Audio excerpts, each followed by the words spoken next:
నా పేరు doctor CL Venkatrao. నా సెల్ నంబరు, వాట్సాప్ నంబరు 9848055806 9848055806. నా సెల్ నంబర్ మరొకటి 9866308414. మనం రైతు బజారుకో లేదా కూరగాయల మార్కెట్కి వెళ్ళినప్పుడు చాలామంది ఆకుకూరలు అంటే ఒకటో రెండో మూడో ఒకే పరిమితం అయిపోతారు. అది ఎక్కువగా తోటకూర, పాలకూర, గోంగూర, ఈ కొత్తిమీర, మెంతికూర. ఇక ఇవి దాటి ఇతర వాటి గురించి ఆలోచనే చేయరు. మనకి విశిష్టమైన బచ్చల కూర, గ్రామీణ వాసులైతే బచ్చల కూర మీద మక్కువ ఎక్కువ. ఎందుకంటే వాళ్ళకి ఇంటి చుట్టూ భూమి ఉంటుంది, ఇంట్లోనే బచ్చల కూర పెంచుకుంటారు. ఈ బచ్చల కూర రెండు రకాలుగా ఉంటుంది. ఒకటి దుబ్బు బచ్చలు అంటారు, కుదురుగా ఉంటుంది. ఇంకోటి కాడ బచ్చలు అంటారు, ఇక అది పాకేస్తూ ఉంటుంది. పెద్ద ఎక్కడ దొరికితే అక్కడికి పాకేస్తూ ఉంటుంది. ఈ రెండిట్లో కూడా కాడబచ్చల, దుబ్బు బచ్చల అన్నీ ఓకే. కానీ దుబ్బు బచ్చల్లో కొంచెం ప్రజలు ఎక్కువ మక్కువ చూపిస్తారు. ఈ బచ్చల కూరలో పీచు పదార్థం అధికంగా ఉంటుంది.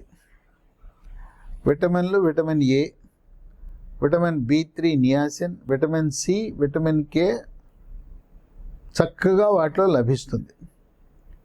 విశేషం ఏంటంటే బచ్చల కూరలో మన శరీరంలో జరిగే రసాయన ప్రక్రియలను ప్రభావితం చేసే ఒమేగా-3 ఫ్యాటీ ఆమ్లాలు కూడా ఉంటాయి. వీటితో పాటు ఖనిజ లవణాలైన సెలీనియం, ఐరను, కాల్షియము, పొటాషియం కూడా దీంట్లో బచ్చల కూరలో లభిస్తాయి. బచ్చల కూరకు 10 రకాల ఆరోగ్య ప్రయోజనాలు ఉన్నా వాటన్నిటిలో ముఖ్యమైనది, కీలకమైనది, విశిష్టమైనది ప్రప్రథమంగా షుగర్ వ్యాధి. దీన్నే డయాబెటీస్ అని, మధుమేహ వ్యాధి అని కూడా అంటారు. అటువంటి వారు బచ్చలి కూర వినియోగం వల్ల రక్తంలో గ్లూకోజ్ శాతం స్థిరీకరించబడుతుంది, గ్లూకోజ్ నియంత్రణ బాగా జరుగుతుంది. బచ్చల కూరని ఉడకబెట్టుకుని కూర వండుకోవాలి. బచ్చల కూరే కాదు, ఏ ఆకుకూర అన్నా నూనెలో వేయించి ఫ్రై, రోస్ట్ చేస్తే దాంట్లో ఉండే విటమిన్లు, ఖనిజ లవణాలు, పోషక విలువలన్నీ నిర్వీర్యమైపోయి నాశనం అయిపోతాయి. అందువల్ల ఏ ఆకుకూర కానీ, ఏ కూరగాయ కానీ రోస్టు, ఫ్రై, ఇగురు చేసుకోవటం మంచిది కాదు. షుగర్ వ్యాధి ఉన్న ప్రతి ఒక్కరూ కూడా మన వద్ద గ్లూకోమీటర్ అనే పరికరం ఉండాలి. ఈ గ్లూకోమీటర్ అనే పరికరము 1000 రూపాయల కంటే తక్కువ ఉంటుంది. ఇది వాడకము కూడా ఏం బ్రహ్మ విద్య కాదు. చదువు రాని వాళ్ళు, నిరక్షరాస్యులు, వేలిముద్ర వాళ్ళు కూడా వాడచ్చు. ఇది సెల్ ఫోన్ వినియోగం తెలిసిన ప్రతి ఒక్కరూ గ్లూకోమీటర్ అనే పరికరం ద్వారా పరగడుపున ఏమీ తినకుండా ఉన్నప్పుడు రక్తంలో గ్లూకోజ్ ఎంత, తిన్న తర్వాత గ్లూకోజ్ ఎంత అనేది మనం తెలుసుకోవచ్చు. దాన్ని బట్టి మనం వాడే ట్యాబ్లెట్లు, ఇన్సులిన్ నియంత్రించుకోవచ్చు. అయితే ఇదే కాకుండా గత 3 నెలలుగా షుగర్ నియంత్రణ ఎలా ఉన్నది అని తెలుసుకునేందుకు ఒక పరీక్ష ఉంది. దాని పేరు HbA1c, గ్లైకేటెడ్ హీమోగ్లోబిన్ పరీక్ష అంటారు. ఇది చేసినప్పుడు 7 ఉందనుకోండి, మంచి నియంత్రణ బాగుంది. అదే 10, 11 ఉండే నియంత్రణ లేనట్టే. ఆహార నియమాలు పాటించని వారు, బరువు తగ్గని వారు, వ్యాయామం చేయని వారికి HbA1c 10, 11 ఉంటుంది. ఆ విధంగా ఆ రోజు రీడింగు కాకుండా గత చరిత్ర గురించి తెలిపే పరీక్ష HbA1c. కనుక బచ్చల కూర తినటం వల్ల మనకు షుగర్ ఉన్న వాళ్ళకి ఎంతో మేలు జరుగుతుంది. రెండు, దీంట్లో పీచు అధికంగా ఉండటం వల్ల బరువు తగ్గుతారు. బరువు అధికంగా ఉన్నవారు, స్థూలకాయము భారీ కాయం ఉన్న ప్రతి ఒక్కరూ కూడా మెడ ముందు భాగాన సీతాకోక చిలుక ఆకారం నుండే థైరాయిడ్ గ్రంథి సరిగా పనిచేస్తుందా లేదా తెలుసుకోండి. ఎలా తెలుసుకోవాలి? రక్తంలో T3, T4, TSH అనే రక్త పరీక్ష చేసినప్పుడు T3, T4 తగ్గినా, TSH పెరిగినా థైరాయిడ్ గ్రంథి మందకొడిగా పనిచేస్తుందని గమనించండి. అసలు ఈ లోపం ఎందుకు వస్తుంది థైరాయిడ్ ఉత్పత్తిలో? థైరాయిడ్ గ్రంథి నుంచి థైరాక్సిన్ అనే హార్మోన్ ఉత్పత్తి అవుతుంది. దానికి ముడిసరుకు అయోడిన్. మనం ఇంట్లో వాడే టేబుల్ సాల్ట్, మెత్తడి ఉప్పులో తప్పనిసరిగా అయోడిన్ ఉండాలి. మనం ఏవేవో కంపెనీల్లో అయోడిన్ కలిగి ఉన్న ఉప్పు అని చెప్పి పట్టుకొస్తాం. అట్ట మీద అయోడిన్ ఉందని రాస్తారు. అయోడిన్ ఉందో లేదో మనకు తెలియదు. ఎందుకు వచ్చిన గొడవ? టాటా అయోడైజ్డ్ ఉప్పు, అన్నపూర్ణ అయోడైజ్డ్ ఉప్పు ఏదో ఒకటి కొనుక్కుంటే మనం గ్యారంటీగా అవి ప్రముఖ కంపెనీలు కనుక మోసం జరగదు, అయోడిన్ ఖచ్చితంగా ఉంటుంది. మనం ఈ థైరాయిడ్ రక్త పరీక్ష చేయించుకోవడానికి లాంఛనంగా డాక్టర్ యొక్క ప్రిస్క్రిప్షన్ అవసరం లేదు. ఒక ప్రముఖ ల్యాబొరేటరీకి వెళ్తాం, వెళ్ళి నాకు థైరాయిడ్ పరీక్ష చేయండి అంటే చేస్తారు. ఎందుకంటే మనంతటిగా మనం రక్త పరీక్షలు చేయించుకునే హక్కు మనకుంది. సాధారణంగా డాక్టర్లు రిఫర్ చేస్తారు. డాక్టర్ కాకపోతే రిఫర్డ్ బై సెల్ఫ్, స్వయంగా చేయించుకున్నట్టు రాస్తారు. కనుక అనుమానం వచ్చినప్పుడు థైరాయిడ్ పరీక్ష చేయించుకోవడానికి వెనుకంజ వేయద్దు. అమ్మమ్మకు ఇది మహిళలకు థైరాయిడ్ లోపం ఎక్కువగా ఉండే అవకాశం ఉంది. ఇది జన్యుపరంగా కూడా థైరాయిడ్ లోపం వచ్చే అవకాశం ఉంది. కనుక అమ్మమ్మకు థైరాయిడ్ ఉందంటే మనవరాలు కూడా ఉంటుంది, చేయించుకోండి. ఇక 3, దీంట్లో మరో విశిష్టమైన గుణం ఏంటంటే జీర్ణశక్తిని మెరుగుపరిచి అజీర్తిని తరిమి కొడుతుంది. జీర్ణరసాలైన జఠర రసము, క్లోమరసము, పైత్యరసము యొక్క ఉత్పత్తిని పెంచి జీర్ణ ప్రక్రియ వేగవంతం చేస్తుంది. పీచు అధికంగా ఉండటం వల్ల మలబద్ధకాన్ని తరిమి కొట్టి మలబద్ధకం వల్ల వచ్చే మొలలు, దీన్నే అరిసి మొలలని, మూలశంకని, పైల్స్ అంటారు. పైల్స్ అనగా మల విసర్జన సమయంలో చుక్కలు చుక్కలుగా కానీ ధారగా కానీ పిచ్చికారి కొట్టినట్టు రక్తం పడుతుంటుంది. మలబద్ధకాన్ని మనం పోగొడితే ఆటోమేటిక్గా మొలలు అవే పోతాయి. ఆపరేషన్ అవసరం ఉండవలసింది పనే ఉండదు. ఇక 4, చర్మ సౌందర్యాన్ని కాపాడుతుంది.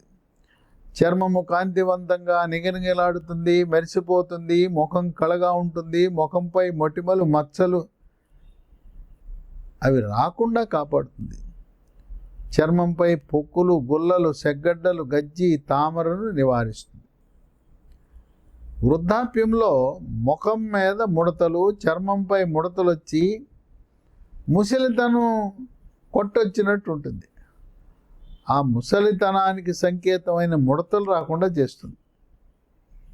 ఇక 5, రక్తహీనత. దీన్ని వైద్య పరిభాషలో అనీమియా అంటారు. సాధారణంగా కంప్లీట్ బ్లడ్ పిక్చర్ CBP అనే పరీక్ష చేసినప్పుడు రక్తం యొక్క శాతం అంటే హీమోగ్లోబిన్ శాతము 12 నుంచి 15 గ్రాములు ఉండాలి. మహిళలకి నెలసరి సమయంలో, పీరియడ్ సమయంలో రక్తస్రావం జరగటం వల్ల చాలామందికి రక్తహీనత ఉంటుంది. ఈ బచ్చల కూర తింటే రక్తహీనతను తరిమి కొడుతుంది. గర్భవతులకు, బాలింతలకు కూడా రక్తహీనత అధికంగా ఉంటుంది కనుక వాళ్ళకు కూడా ఇది చాలా మేలు చేస్తుంది. 6, మెదడు యొక్క పనితీరును మెరుగుపరిచి ఏకాగ్రతను, జ్ఞాపక శక్తిని, కుంగుబాటు, డిప్రెషను, టెన్షను, కోపతాపాలు, చిరాకు, పరాకు, గందరగోళాన్ని నివారిస్తుంది. గాఢ నిద్ర మన సొంతం అయ్యేలా చేస్తుంది. నరాల బలహీనతను కూడా పోగొడుతుంది. 7, మూత్రపిండములో రాళ్ళుంటే అవి కరగటానికి ఉపయోగపడుతుంది, రాళ్ళు ఏర్పడకుండా నివారిస్తుంది. కొంతమందికి తరచుగా మూత్రంలో చీము కణాలు, మూత్ర విసర్జన సమయంలో నొప్పి, మంట. ఆ తరచు మూత్రంలో ఇన్ఫెక్షన్స్, యూరినరీ ట్రాక్ట్ ఇన్ఫెక్షన్స్ వచ్చిన వాళ్ళకి బచ్చల కూర తినటం వల్ల మేలు జరుగుతుంది. 8 కాలేయం యొక్క పనితీరును కూడా మెరుగుపరుస్తుంది. కామెర్లు వచ్చిన వారు, కామెర్లు వచ్చి తగ్గిన వారు, కాలేయ సమస్యలు ఉన్నవారు, కాలేయంకి కొన్ని వైరస్లు కాలేయంపై దాడి చేస్తాయి. Hepatitis A, hepatitis B, hepatitis C, hepatitis E లాంటి వైరస్లు దాడి చేసినప్పుడు వాటి ప్రభావాన్ని నుంచి కాలేయాన్ని కాపాడటానికి బచ్చల కూర ఉపయోగపడుతుంది. 9 వృద్ధులకు ఎముకలు పెళుసుగా ఉంటాయి. ముఖ్యంగా తుంటి ఎముక చాలా పెళుసుగా ఉంటుంది. అందువల్ల దెబ్బ తగలకుండానే నడుస్తూ ఉండగా 60 ఏళ్ళు దాటిన వారికి తుంటి ఎముక ఇరిగిపోతుంది. తుంటి ఎముక ఇరిగిపోతే పెద్ద ఆపరేషన్ చేయాలి. వృద్ధులకు ఎముకలో calcium, phosphorus, vitamin D, magnesium లోపించడం వల్ల ఎముకలు పలచబడిపోయి ఆ బలహీనత వల్ల వాటంతరికి అవే ఇరిగిపోతాయి. బచ్చల కూర తింటే ఎముక దృఢత్వం పెరుగుతుంది. మోకాళ్ళ నొప్పులు, నడుము నొప్పి, మెడ నొప్పిని నివారిస్తుంది. కండరాల నొప్పులను కూడా పోయేలా చేస్తుంది. ఇక 10 రక్తంలో ఉండే చెడు కొలెస్ట్రాల్, దీన్నే బ్యాడ్ కొలెస్ట్రాల్ అని, ఎల్డిఎల్ కొలెస్ట్రాల్ అంటారు. దాన్ని సమర్థవంతంగా నియంత్రించడం ద్వారా హార్ట్ అటాక్, గుండెపోటు రాకుండా చేస్తుంది. కలియుగ మహిమ. చిన్న వయసులో, యుక్త వయసులోనూ, మధ్య వయసులోనూ హార్ట్ అటాక్లు వచ్చి మరణించడం అనేది చాలా ఘోరం. ఆటలు ఆడుకోవడానికి వెళ్ళి టెన్నిస్ కోర్టులో ఆడుతూ మరణం, షటిల్ ఆడుతూ ఉండగా మరణం, ఇంకా కొన్ని సందర్భాల్లో ఏదో పెళ్ళికి వెళ్ళినప్పుడు ఆ ఫంక్షన్లో మరణించటం. కనీసం హాస్పిటల్కి వెళ్ళే అవకాశం లేకుండా ఉన్న స్పాట్లో ఉన్న పళంగా మరణించడం అనేది, ఇది కలియుగంలో మన ఆహారపు అలవాట్లు, మానసిక ఒత్తిడి ఇవన్నీ ప్రభావితం చేసి చిన్న వయసులోనే గుండెపోటు వస్తూ ఉంది.